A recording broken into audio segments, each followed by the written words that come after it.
Well, hello, beautiful souls. It's me, Sybil Starr. I'm here to give the astrology forecast for the Gemini New Moon that is coming up on June 14th. This is a very powerful and exciting new moon. It is deeply connected to the energies of Egypt. So if you are someone that feels really connected to Egypt, you might find old soul memories arising. Um, and so, anyway, let me begin. I'm going to start with I'm just going to show you the chart of the new moon. All right. Okay, so here's the new moon.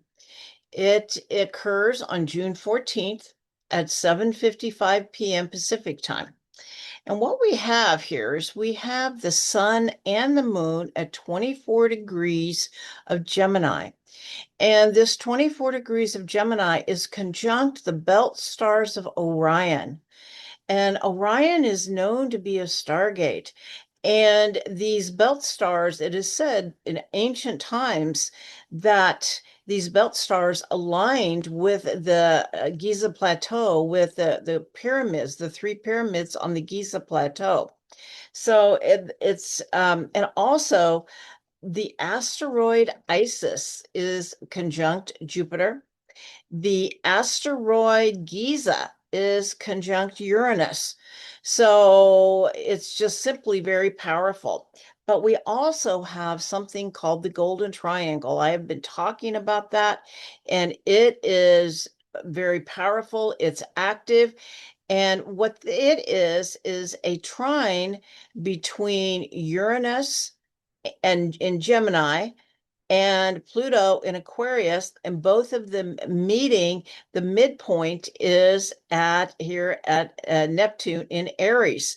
But in June and also in July, there is a fourth point that makes it something called a cradle, which is in this case, it's Venus. Venus is opposite Pluto, and she's going to be, like I said, it's really setting the tone for the whole next 30 days, but she's going to be very tightly activating this golden triangle as a cradle aspect for at least a week, but we'll just say it's really setting the tone for the whole month. Now, Uranus is also in a square to the nodes of the moon, which is really um, powerful. And that is very rare. That is an occurrence that happens very rarely due to Uranus' 7-year cycle. And Mercury, the ruler of the new moon, is set to go retrograde shortly after, not too long after the new moon. All right, so let us continue talking about what all of this actually means. Okay. All right, so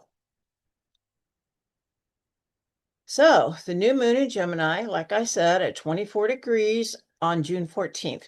And of course, we know with the new moon, we're planting a seed for the next 29 to 30 days. Gemini is the sign of the twins. And the question is always, are you the good twin or the bad twin? It's kind of a joke. But the truth of the matter is, Gemini does carry that energy. It is about the integration of the dark and light within. Okay. It's about communication, teaching, learning. My mother was a Gemini, and I used to say she should have been born with a phone surgically attached to her ear. My mother was on the phone all the time, and she also wrote letters. I have boxes and boxes of letters that she wrote me when I was in college. Anyway, it's a sign of networking. Gemini rules the hands, anything that are two, and you often find people who carry Gemini energy can multitask. They can do more than one thing at a time. They're usually like watching TV and knitting. They're the only ones I'm aware of that can listen to music and study. I certainly can't. Um, yes, they're great at multitasking. Many energies are not. Gemini is. All right, but Gemini's also a heretic. It questions everything. There is no sacred cow. I know I had a reading the other day, and we were looking at a woman's daughter, and she was just kind of, floored at that her daughter was kind of, questioning the faith that she grew up in. And I explained to her, your daughter's a heretic. There are no sacred cows. She's going to question everything. It's also a trickster energy. Gemini is an energy that helps us laugh at ourselves, to not take ourselves so seriously. And when I think of the trickster, I often think of like Wile E. Coyote.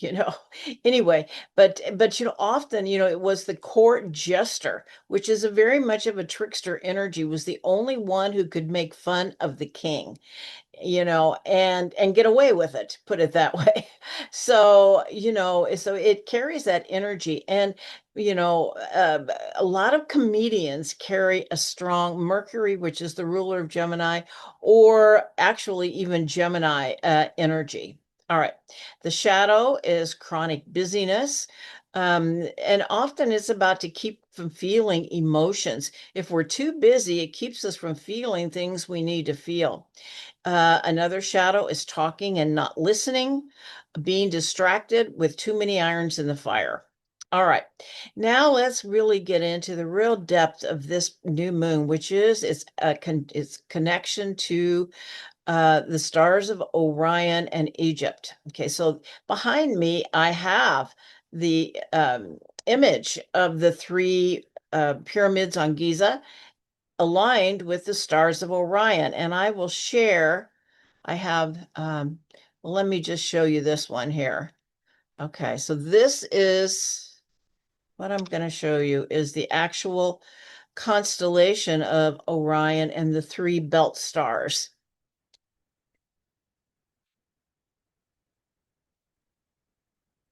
All right. All right. Okay, so here is the constellation of Orion. Now, he's Orion is known to be a hunter. Okay, but he's hunting, he's got so he's an archer. Yeah, he carries a bow, and he carries a bow. Now, from our perspective, we don't always see this part. What we see is this part right here, which really looks like a human, a man, okay, the body. And these are the three belt stars of Orion. This is Alnitak, Alnilam, and Mintaka, and they are aligned with the three pyramids. Alnitak is aligned with the Great Pyramid. Alnilam is aligned with the middle pyramid, and Mintaka is aligned with the smaller pyramid. Okay. And it's one of the most recognizable constellations in the sky. Almost anyone who if they don't know any other constellations, they're going to know the constellation of Orion. Okay. All right. So what might this mean for us? So they're called the three belt stars are called the pearls of Orion. And it is said that during the Orion Wars, the masters, the spiritual masters, and peacemakers came from the belt stars. They weren't really involved in the wars as much as they were being the ones that helped it come to an end. But Alnitak is at 24 degrees, 41 minutes of Gemini. It's the first star to the east, as we talked about. It has the attributes of being peacemakers, dreamers, knowledge keepers, and shamanic journeys. And it's aligned with the Great Pyramid. Alnilam is at 23 degrees, 28 minutes of Gemini, and it's the middle star. It is said of being able to hold things together in a way that creates a new foundation. It brings attributes of being a problem solver and a researcher with good business skills. It's aligned with the middle pyramid. Mintaka is the smallest, Mintaka is the last star, or the first star, one could say. It's at 22 degrees, 24 minutes of Gemini, and it's actually the first star in the belt. And so it's said to bestow attributes of an unshakable faith in a higher power, a strong bond with water, and the ability to forgive. And also, as I said, the asteroid uh, uh, Isis is tightly conjunct Jupiter. And it was actually, there was a Venus Jupiter conjunction on June 9th, which is actually the day I'm recording this. So that is in effect today. It's a beautiful aspect. It's the two great benefics, and Isis was right there with them. And Isis, of course, was the Egyptian face of the divine feminine as mother and lover. She was worshipped all over the Mediterranean. And it is said that Mother Mary and Mary Magdalene were trained in her mystery schools. Isis was whole.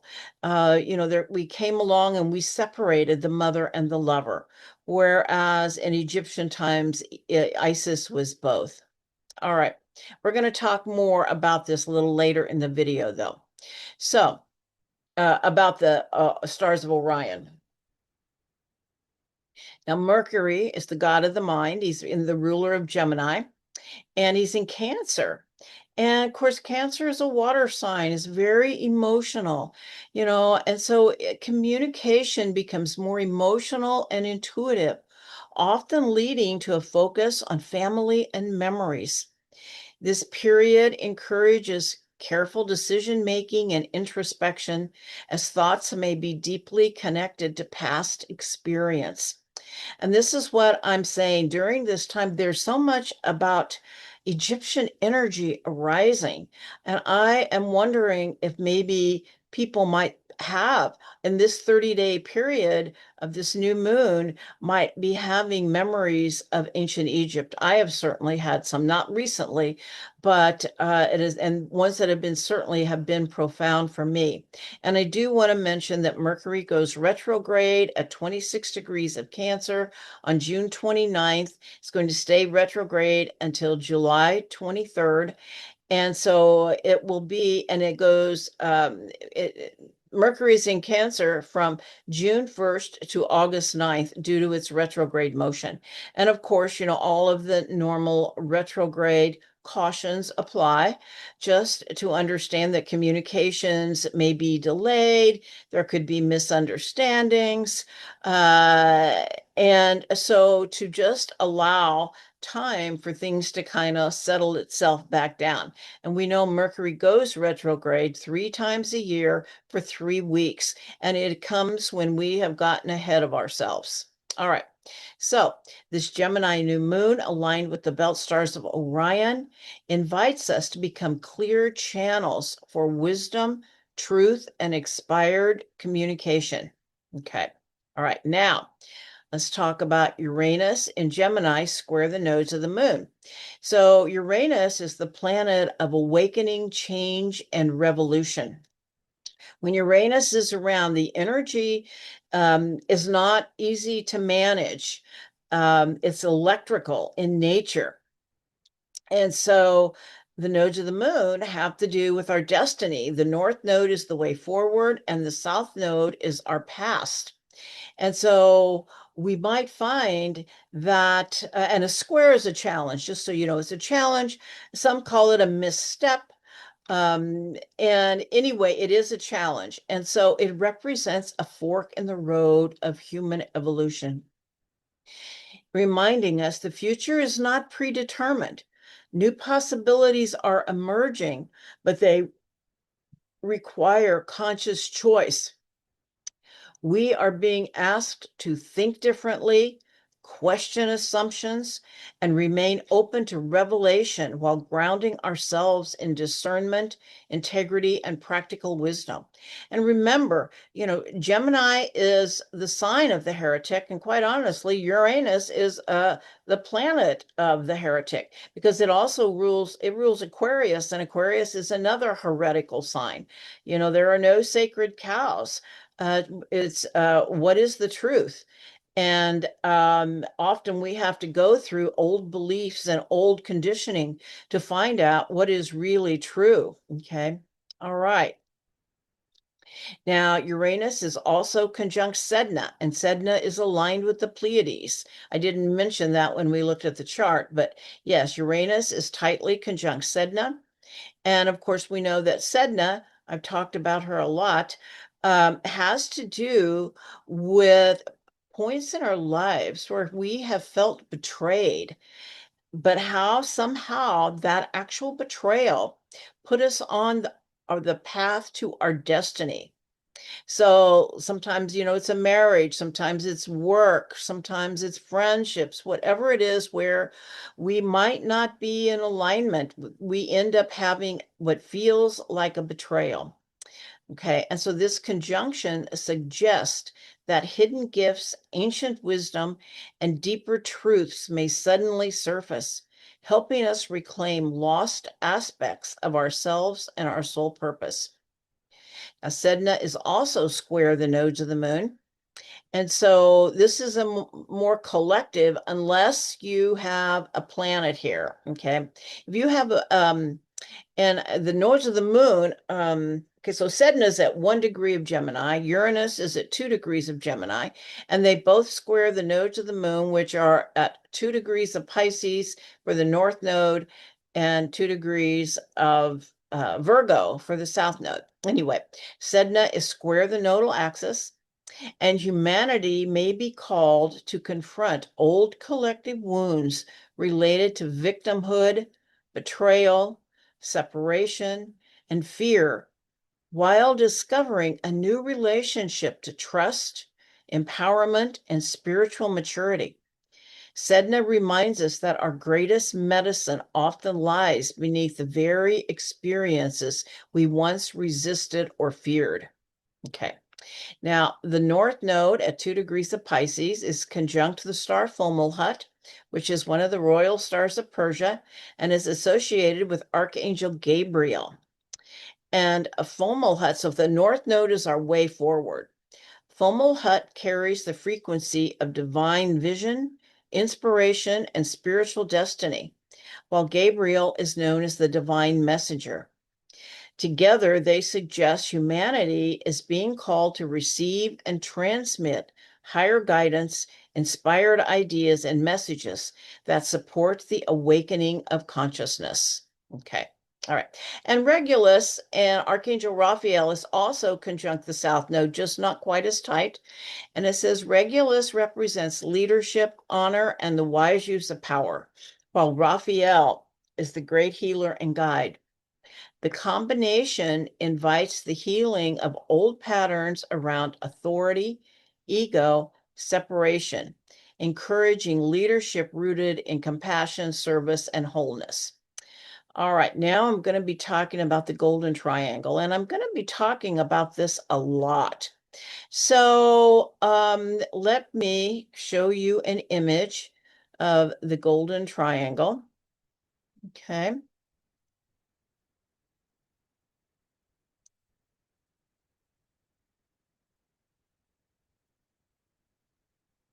All right, so here is the golden triangle, and it is supposed to look like an isosceles triangle.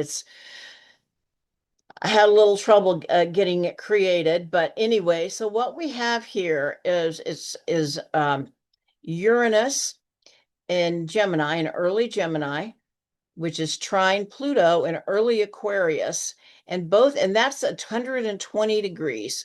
And both of these are sextile Neptune, which is 60 degrees, which creates what's called an isosceles triangle. The base is larger than the two sides.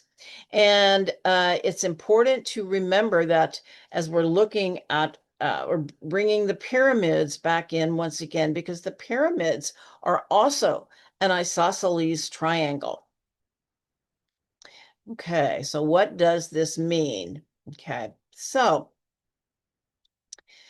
the golden triangle is a field of coherence for a new earth.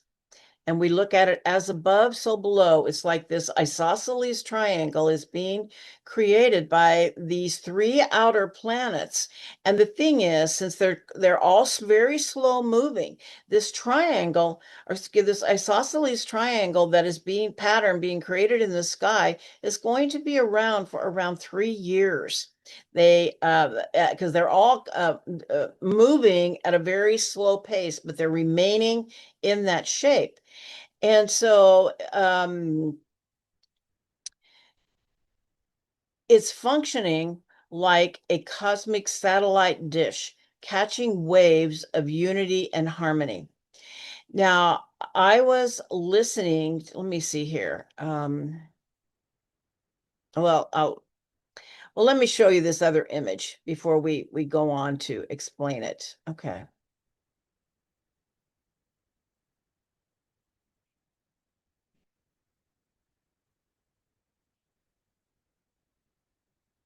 Okay, so here at this new moon, we have, okay, so we've got the three belt stars of Orion. That's not exactly how they look, but anyway, it gives you an idea. And then here you can see the isosceles triangle.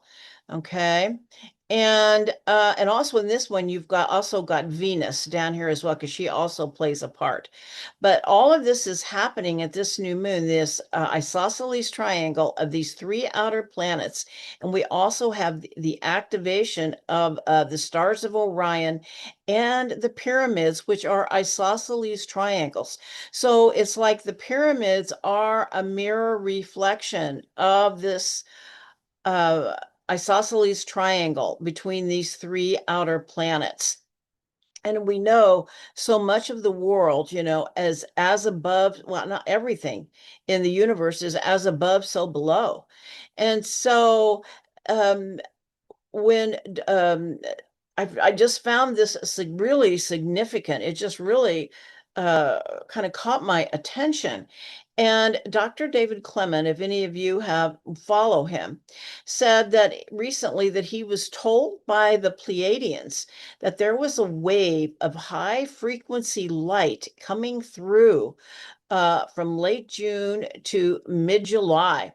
And I'm not sure if it's a Pleiadian frequency or just a cosmic frequency, but it is a wave of light. And this wave of light is one of information, memory, and coherence. And by coherence, I mean unity and harmony and the oneness of all. So it is, so it's bringing this in, and it activates our remembrance of who we truly are. And as the wave comes through, the golden triangle acts like an antenna and a field stabilizer. Think of it like a cosmic satellite dish that is catching this light and stabilizing it. And also the just one other thing, the asteroid Giza is conjunct Uranus at this new moon. And so we also, we have the stars of Orion, we have that are also activating the pyramids. So the Orion portal, in many ancient traditions, Orion is seen as a stargate or a gateway for the soul's journey. When the new moon aligns with these stars, it acts like a celestial key turning in a lock. The alignment can act as a bridge, bringing high frequency star energy down into the physical structures of the pyramids. So we have the as above, seeing the cosmic pattern and the cosmic satellite dish catching the wave. And now, so below, it's the anchoring of the light. So the pyramids are of Giza are said, as I said, they're aligned with the belt stars, and they are transmitters. The pyramids are energetic resonators. And so a wave of coherent light hitting these antennas during a specific alignment can trigger a harmonious resonance that ripples through the Earth's grid. The pyramids of Giza are said to be a node and connected to the Earth's grid and all of the sacred sites. So when this light comes through and is being anchored by the pyramids, it travels then through all of the sacred sites. Okay. And so just as a radio needs an antenna to catch a signal, Earth uses the pyramids to amplify and anchor these star frequencies into our planetary grid. This stabilizes the field we live in and stabilizes the frequencies of love and unity consciousness. This is a cosmic frequency that that is about love, unity, and the oneness of all. So it is a moment when the stars move back into the exact geometric alignment that the pyramids have been holding in stone for thousands of years. It is a reactivation of that ancient loop where the Earth's hardware, which are the pyramids, finally sync up with the cosmic software it was built on. As above and so below finally meet again, closing the loop and allowing the high frequency light to flow freely through the Giza antenna and to our very cells. So it's not only, and as it lights up the grid, it also activates our own cells and our own bodies. And so this isn't just about old stones, it's about your body. When the Earth's grid stabilizes, your own cells can find luminous coherence, the activation of the light in our cells. Our job is to attune to this wave of light so that our own cells can find this luminous coherence, so that we can attune to it. And one way to do that is through heart coherence. And heart coherence is when our thoughts, feelings, and breath are aligned. We become a clear channel for this high frequency light. Our heart becomes a radio receiver, perfectly tuned to the wave station. It's like we're on the same wavelength. We need to get on the same wavelength as this this wave of cosmic light that is coming in. And we are tuned into the frequency of love and unity consciousness and remembrance of the oneness. Now, what is activating this, I believe, as well, is that Venus, goddess of love, she takes it from the cosmic to the personal. So, transiting Venus in Leo brings heightened passion, creativity, and dramatic expression of love. And I want to show you the it's called a cradle, that during this time, Venus is like a fourth point in this golden triangle. And in July, it will be Jupiter. All right. So here we have, so we add Venus. It creates, it's an opposition. I don't have it marked here, but let's just say this is Venus opposite Pluto. Pluto is trine Uranus. Venus will be trine Neptune, and Neptune trines are easy flows. And then we have these three sextiles between Venus, Uranus and Neptune and Pluto. So there's four planets involved, and it stabilizes the field. And when we think of a cradle, you know, it's something precious. It's a stabilizer. It's holding this field to allow ourselves to integrate this energy, this light, and open our hearts. Okay. All right. And so Venus activating the golden triangle. So it's like the golden triangle is the broadcast. Venus is the receiver in our own heart. She acts as the bridge that translates universal love into personal bliss. So it's the unconditional love of the universe that is coming in, but Venus brings it in and makes it more personal. When Venus activates, she strikes the heart like a tuning fork. This turns your personal energy into what is being called a diamond heart, a stable, high frequency state where you feel this luminous coherence in every cell. It changes love from a feeling you have into a frequency you are. Okay. And as she creates the cradle, it's like it turns the cosmic signal into a warm embrace.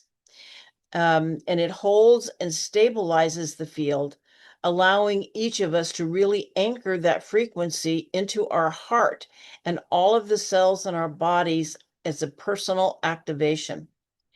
Now, how do we how do we come into this state? Because the thing, like I said, is we have to attune to it. It does take conscious effort. The golden triangle, it's got one trine, which is an easy flow. It's got two sextiles, and in the cradle, it's got three sextiles, which indicates opportunity. It doesn't just happen. We have to consciously attune to this field. And what it's about is coming into our own heart coherence.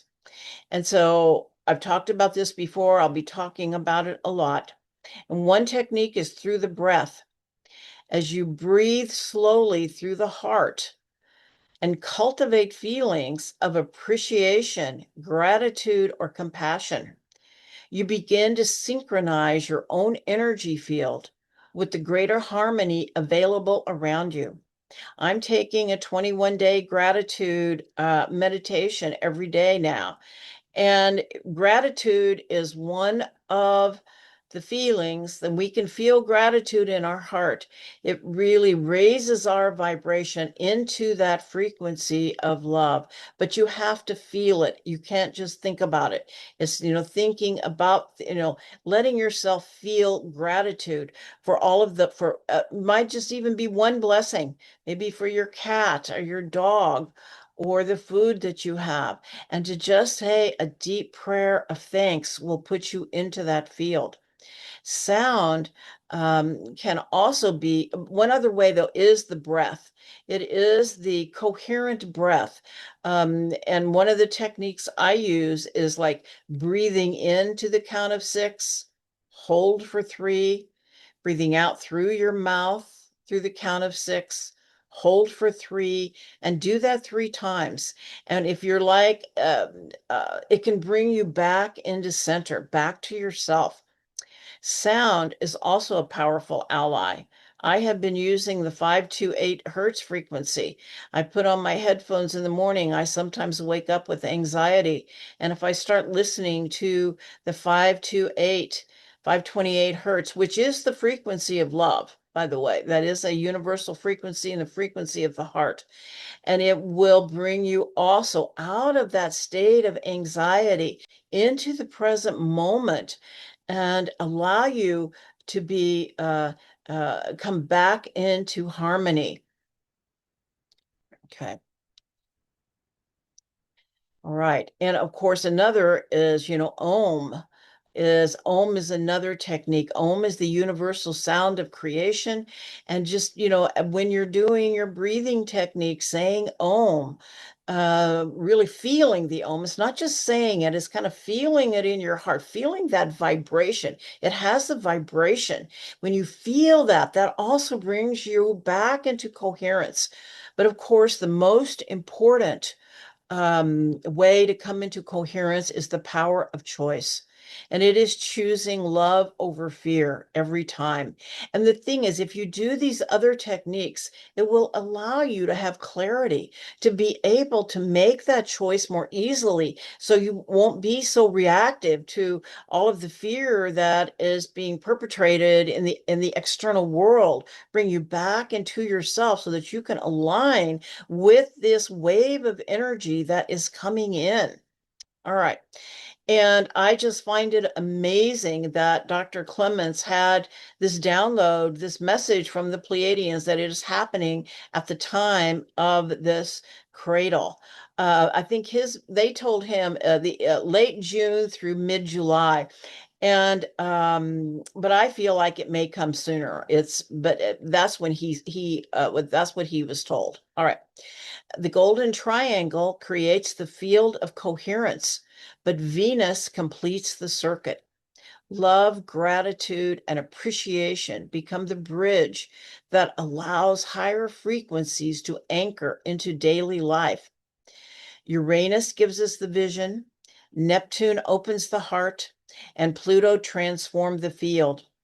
And Venus teaches us that love is the frequency that holds it together. And this alignment is not happening somewhere outside of you. You are part of it. Each time you choose love over fear, compassion over judgment, and coherence over chaos. Because, the outer world is in chaos. but you don't have to be. You help anchor these frequencies into the collective field. The Golden Triangle is not simply an astrological event. It is an invitation to remember our shared connection, an invitation to embody greater coherence, an invitation to participate consciously in the emergence of a more harmonious world. The light is arriving. The question is not whether it is here. The question is how fully we are willing to receive it. The new earth is not a place we are waiting for. It is a frequency we are learning to embody. Every coherent thought, every compassionate action, every moment of gratitude helps anchor that reality into the world. The Golden Triangle creates the field. Venus awakens the heart. Orion opens the gateway of remembrance. The pyramids anchor the pattern into the earth, but the true activation happens within us. The diamond heart is the place where heaven and earth meet, where wisdom becomes love, and where remembrance becomes embodiment. May we receive this wave of light with an open heart, grounded bodies, and grateful spirits, knowing that the new earth is not a destination we await, but a frequency we choose to become. All right. Well, thank you all for watching my video. Sending you all much love. I do want to say I'm going to be changing my format. I'm going to be doing now a video at the beginning of the month for the astrology of the month. And I will be doing a second video that has to do with a meditation. I'll talk about the astrology associated with the meditation. And most of it will be about embodying this new frequency and bringing ourselves into coherence so that we can attune to it. So anyway, I'll be starting that in July. I hope you all enjoy it. I am going to be doing a meditation for the, what's it called? Heart Coherence Collaboration, which I'm excited about doing. And so anyway, I wishing you all a wonderful month. I will see you at the beginning of July with my new format of the astrology of the month. And if you like this video, please check like and subscribe and also make a comment. That really helps grow my channel. All right, wishing you all much love and many blessings. Namaste. Sybil.